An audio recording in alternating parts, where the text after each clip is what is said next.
Good morning student. आज हम सी programming के बारे में चर्चा करेंगे। सी प्रोग्रामिंग जो सब्जेक्ट है वो कोटा विश्वविद्यालय में बीएससी पार्ट थर्ड में थर्ड पेपर के रूप में चलती है। इसके साथ न्यूमेरिकल एनालिसिस और सी प्रोग्रामिंग है। सी प्रोग्रामिंग में आपकी 2 यूनिटों के बारे में चर्चा की गई है, जिसमें प्रथम यूनिट में algorithm, flow chart, constant, variable, data type, primary, user defined data type, इस तरह से कुछ दिया हुआ है। सर्वप्रथम आज हम आपको सी प्रोग्रामिंग के इंट्रोडक्शन प्रस्तावना के बारे में बताएंगे कि सी प्रोग्रामिंग की शुरुआत कहाँ से हुई तथा इसका किस तरह से यूज लिया जाना शुरू हुआ तथा इसका क्या योगदान है। A brief history of the C language, C भाषा का संक्षिप्त इतिहास। आजकल प्रोग्रामिंग के लिए सी भाषा सबसे ज़्यादा प्रचलित है।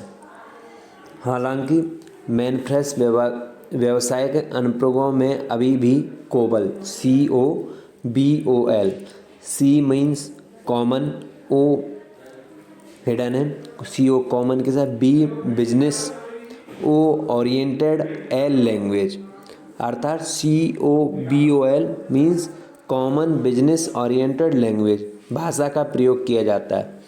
परंतु मिनी एवं माइक्रो कंप्यूटर के व्यापक प्रयोग ने सी भाषा को सभी अनुप्रयोगों के लिए कैपेबल बना दिया है। हम एग्ज़ाम में कई बार आपसे छोटे छोटे क्वेश्चन के तौर पर फुल फॉर्म भी पूछी जाती है, जैसे COBOL की फुल फॉर्म क्या है। डेनिस रिची ने 1942 में बेल लैबोरेटरी में सी भाषा का विकास किया था। यह भाषा यूनिक्स ऑपरेटिंग सिस्टम के विकास हेतु बनाई गई थी। जिस तरह से विंडो ऑपरेटिंग सिस्टम होता है, मैक ऑपरेटिंग सिस्टम होता है, उसी तरह से यूनिक्स भी ऑपरेटिंग सिस्टम होता है। क्योंकि सी अत्यधिक प्रभावशाली और लचीली भाषा थी, इसका प्रयोग बेल लैबोरेटरी के अलावा भी बाहर होने लगा, क्योंकि यह भाषा समझने में बहुत आसान एवं सुविधाजनक थी तथा प्रोग्रामों को आसानी से कोड कर सकती थी।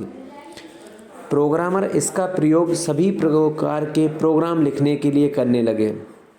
बहुत जल्दी ही अलग अलग संस्थाओं ने सी के विभिन्न प्रकार के संस्करण प्रस्तुत करने लगे, जिसकी वजह से प्रोग्राम के क्रियान्वयन में अंतर होने लगा और जिससे होने क्या लगा, जो भी रिजल्ट आता वो सब के अलग अलग सॉफ्टवेयर बना देने की वजह से थोड़ा थोड़ा मानों में अंतर आने लगा। जैसे किसी का मान 5.78 आया, किसी का 5.79 आया, किसी का 5.76 आया। इन्हीं अंतरों को या इस प्रकार की समस्याओं को दूर करने के लिए ANSI American national standard institute ने 1983 में सी की सर्वमान्य परिभाषा देते हुए एक समिति गठित की। ANSI ने 1983 में कहा कि हम सी का बहुत सारा उपयोग ना करके एक स्टैंडर्ड फॉर्मेट बनाएंगे तथा इसके लिए इन्होंने एक समिति की गठन की। इसे ही ANSI स्टैंडर्ड सी कहते हैं। कुछ अपवादों के अतिरिक्त ज़्यादातर आधुनिक सी कंपाइलर्स इस मापदंड का निर्वाह करते हैं, अर्थात एक आध 2 कमियों को छोड़ के सारे लोग जो सी लैंग्वेज है उसी को स्टैंडर्ड मानते हैं और उसी से काम करते हैं। इसका नाम, भाषा का नाम सी इसलिए है क्योंकि यह बी भाषा के बाद बनाई गई। मतलब सी नाम पहले 2 भाषाएं बनाई जा चुकी थी, इसमें एक का नाम ए भाषा, दूसरी का नाम बी भाषा, तो बी के बाद बनाई गई, इसलिए इसका नाम सी है।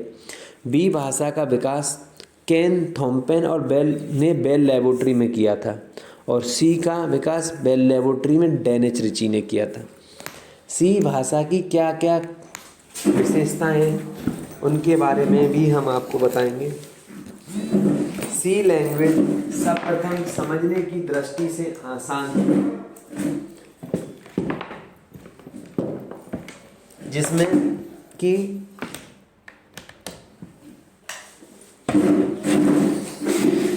सी भाषा में लिखे जाने वाले प्रोग्राम को भिन्न भिन्न कंप्यूटरों और ऑपरेटिंग सिस्टम पर सरलतापूर्वक चलाया जा सकता था तथा इसकी निम्न विशेषताएं भी थीं।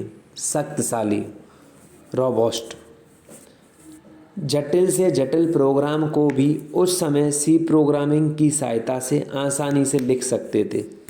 सी भाषा सभी प्रकार के अनुप्रयोगों के लिए उपयुक्त थी, जैसे व्यावसायिक, विज्ञान, सिस्टम, टेक्निकल, टेक्नोलॉजी, सभी के लिए यह काम करती थी। सरल थी। सी भाषा के कथनों को आसानी से याद किया जा सकता था। अगर कहीं इसमें कोई कोड लिखना पड़ता उसको हम आसानी से याद रख सकते थे। इस प्रकार बहुत सारे फंक्शन इसमें उपलब्ध कराए गए थे। संरचित प्रोग्रामिंग। सी प्रोग्रामिंग भाषा एक संरचित प्रोग्रामिंग भाषा है। प्रयोगकर्ता अपने प्रोग्राम को फंक्शनों, मॉड्यूल्स, खंडों आदि में विभाजित कर सकता है। इसमें कोई भी बाउंड नहीं थी कि वो इसको ब्लॉक या मॉड्यूल के रूप में नहीं लिख सकता।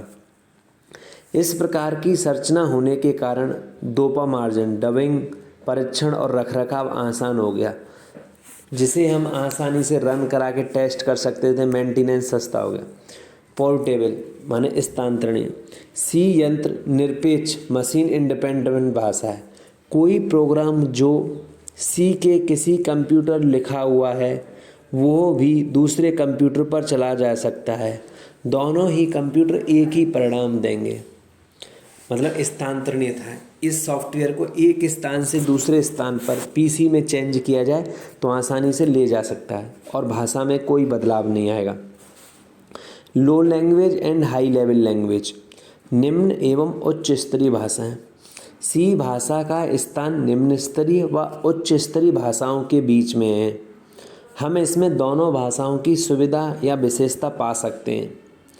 मध्य स्तरीय भाषाओं की तरह सी भाषाओं में किसी यंत्र विशेष के गुण, मशीन एड्रेस या वर्ड की बिट्स का प्रयोग किया जा सकता है।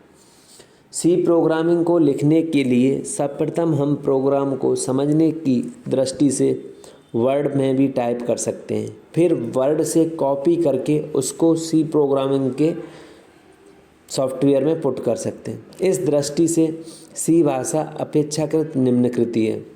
ऑपरेटिंग सिस्टम और सिस्टम सॉफ्टवेयर के लिए सी भाषा का उपयोग किया जा सकता है। दूसरी ओर एक उच्च स्तरीय भाषा की तरह सी भाषा में संरचित प्रोग्राम के लिए फ्लो ऑफ कंट्रोल कथन भी उपलब्ध है। सी के अनुक्रमिक प्रतिबंधात्मक पुनरावृत्ति, इसलिए सी व्यवहारिक एवं वैज्ञानिक सॉफ्टवेयर के लिए उपयुक्त हुई। सी निम्न प्रकार के कंप्यूटर सॉफ्टवेयरों के निर्माण हेतु उपयुक्त की जाती है। बिजनेस पेरोल सिस्टम, व्यावसायिक वेतन चिट्ठा सिस्टम। किसी भी बिजनेस में लोगों का वेतन देने, उनको सेटलमेंट करने, व्यवस्थित करने आदि के काम में सी प्रोग्रामिंग भाषा का उपयोग किया जाता है। Real time software, factory machinery हेतु रियल टाइम सॉफ्टवेयर। किसी भी संस्था या फैक्ट्री में एक निश्चित समय में किए गए कार्य की गणना एवं गुणात्मकता के बारे में सी प्रोग्रामिंग की सहायता से काम किया जाता है। स्प्रेडशीट, डाटा विश्लेषण हेतु स्प्रेड प्रोग्राम। हमें सी प्रोग्रामिंग की सहायता से डाटा को एक जगह करके उससे हम यह पता लगा सकते हैं कि किस कार्य को किस सिस्टम के तहत किया जा सकता है। Operating system, data processing system. इस तरह से इसमें 5 तरह से के कंप्यूटर सॉफ्टवेयरों के लिए इसे उपयुक्त किया जाता है। डाटा प्रोसेसिंग सॉफ्टवेयर में हम आजकल जो जनरली यूज करते हैं वो सी प्रोग्रामिंग की भाषा से कैलकुलेशन, ऐड, मल्टीप्लिकेशन को आसानी से हल कर सकते हैं। जहाँ पर कई बार कैलकुलेटर डाटा शो करने से मना कर देता है, तो इस तरह के ऐड, सम आदि को मैं कंप्यूटर या लैपटॉप पर सी भाषा को इंस्टॉल कर आसानी से हल कर सकते हैं।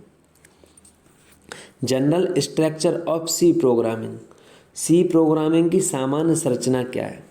प्रत्येक भाषा के अपने अनुदेश शब्द होते हैं या सिंटैक्स होता है या एक संरचना होती है जिससे कि एक प्रोग्राम लिखा जा सकता है।